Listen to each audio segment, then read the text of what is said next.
very special treat for you this evening. Denise mentioned to you about our grant funding for 2015. And our member-selected focus group last year was fostering economic opportunities. And in October, the Women's Fund awarded $40,000 to 4 local nonprofits, and that were going to make a difference in the lives of women and their families in our community. One of those nonprofits is Terra Fuego Resource Foundation. And Terra Fuego received $12,000 grant to bring specialized firefighting training to Shasta County. And it was a pilot program designed especially for women, non-traditional employment for women. And so I would like to invite 2 women who actually completed the program, women who benefited directly from the grant that was awarded by the Women's Fund. So I'd like to invite Nicole Morrison and Rebecca Brown to join me up here.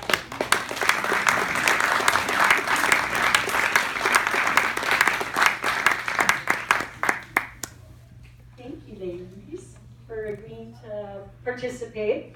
And Nicole, you did such, I've been communicating with them to get their stories and learn something about them. And Nicole, you described the program so well. Could you describe it again? Sure, absolutely. First and foremost, I would like to thank all of you for actually allowing us to go through the program. That was such an honor to be selected and to know that we didn't have to worry about the financial cost, which is sometimes a very hard thing to do when you're making a change, so I just wanted to thank you. The program we received, we went through a wildland firefighter training program, which means we're out there in the forest fighting fires at all times of the day and night, and it's pretty physically grueling and mentally grueling as well. We got trained and certified in the wildland, what they call the Basic 40. We got first aid, CPR certification and training. We got on-the-job training, so this wasn't just your basic go in, get your training, get your certifications, and get out. They actually brought people in to give us experience in the hand tools that we'll be using out on fires, the areas, the topographic maps, the driving, the all aspects. We actually went to the Smart Center. We had Ada over here, who's here tonight. I saw her a little earlier, give us resume training on how to apply for federal positions and how to give ourselves the best opportunity with our training and resources and our experience, how to get hired. Not only did we receive that training, we had the Terra Fuego bring in experts in the field of women who've been in the career for many years, different aspects of the career. We had CAL FIRE women come in, we had people from the Forest Service come in, we had men who do lots of different aspects of fire, logistics-wise come in, and they all talk to us about what we're going to be experiencing out there, what some of the issues that we're going to come across, and how to best push through those and have the most successful opportunities available to us. And it was pretty special and pretty amazing to be a part of it. So it wasn't just your basic, here you go. It was specialized, it was full of resources, and they actually brought companies in to recruit us. So not only did they give us the training, they gave us the on-site job experience, but they brought in companies to show us that they were committed to us being successful in a long-term capacity, not just pushing us through a system or a program. Very good. Nicole, can you tell us about what your life was like before this program? I understand that you were in transition. I was. I actually was fairly new to Redding. I'm not a native here. I actually moved here from Pismo Beach, and some of you who've been to Pismo Beach, yes, San Luis Obispo area, some people, they go, what, you moved to Redding? Unfortunately, within the last year, I went through a divorce, and I had this pretty little map of my plan. I'm 27 years old, and I just had this idea of where my life was going, and that all shattered in front of me. I chose to pick an area that I knew there were 2 things. One, outdoor nature, because that's a true passion of mine. I was a whitewater guide for 6 years. I just love and truly enjoy being outside, and it's the happiest I've ever been. And that's what I was really seeking. And secondly, the reason I chose Redding was because I wanted to be a part of a community. I didn't want to move somewhere and just be another person running around, not knowing their neighbors, not communicating. When I go out in Redding and I go run and I involve in physical exercise. People are waving to me, people are saying, hi, have a good day. I mean, there's a community here that is unlike a lot of parts of California, and I've lived in many, so those are two reasons I chose to come to Redding, California, even though the coast is beautiful. I wanted to make somewhere that I could make a life for myself, and that's why. Very good. I'm going to get in the middle over here.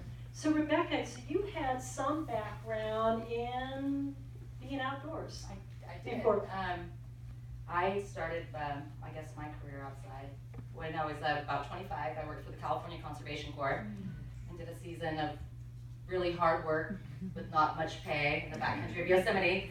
But it really changed my life as far as opening up opportunities and just my knowledge of what's really going on out there. And some of the harder work that people don't always recognize that gets done, that has to be done. And let's see, so I did trail work with the Park Service and a lot of maintenance, which is a lot of digging and shoveling and clearing trails. You were way out there in the woods. We were, yeah, definitely. And working in the backcountry takes kind of a special, I guess, mentality or a special type of person to be able to subject yourself or, you know, prepare yourself for it. But it's definitely working in a remote location is not for everybody, but it's something that I really enjoy. So it kind of wasn't too much of a transition to firefighting, but definitely a different transition. How does the training you received from Terra Fuego fit into your life plans moving forward? Well, I anticipate myself probably staying within the firefighting industry or forest management industry profession.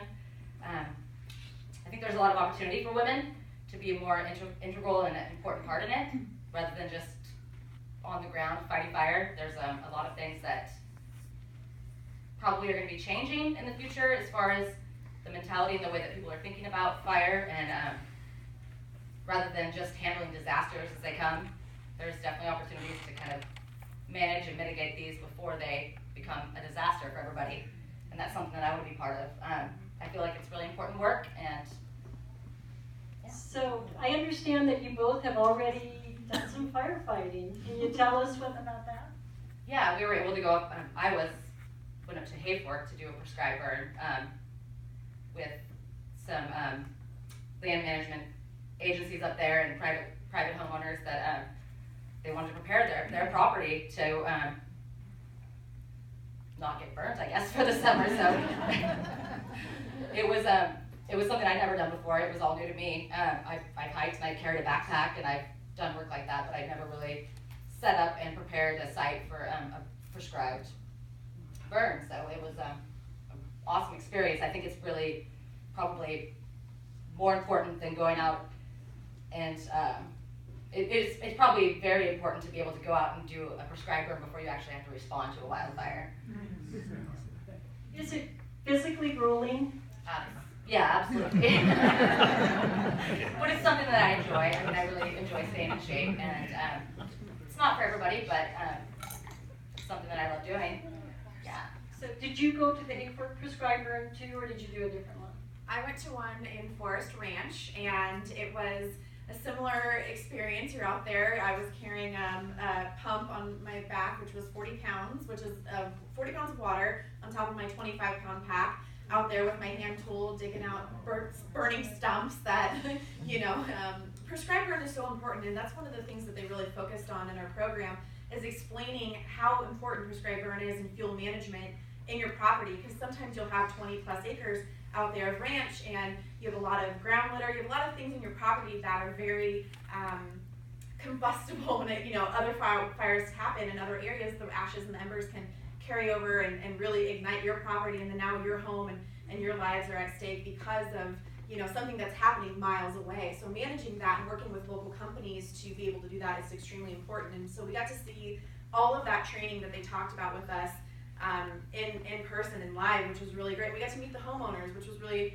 a neat opportunity as well, to see them being so responsible about their land management and understanding the importance of prescribed burn as well. And